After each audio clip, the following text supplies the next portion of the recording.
Ito po yung sa Uni-level bonus kung saan nagkakaroon ng product movement dito sa company. Direct selling po tayo eh. Dito sa Uni-level, kikita ka pag bumibili ng mga produkto ang mga taong direct referral mo at mga indirect referral mo from first level to the 10th level. Meron pong certain percentage po na makukuha dyan from first to 5th and second to the 10th level. Tignan po natin dito sa image.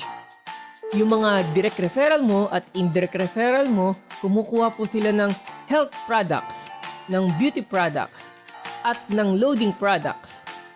From first to the 10th level, meron po tayong uni-level bonus dyan. Papasok po yan sa account mo na pwede mo makuha through cheque.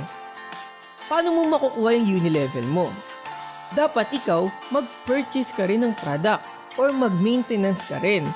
Worth 499 pesos lang po yan. May produkto kang matatanggap.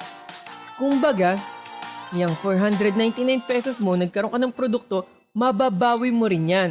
Dahil pag sila nag-maintain or bumili ng products, may kita na po agad tayo dyan. Di ba ang dami pong bonus ng company? Dahil gusto po nitong makatulong sa mga tao. Kikita yung company, kikita rin po yung mga members niya.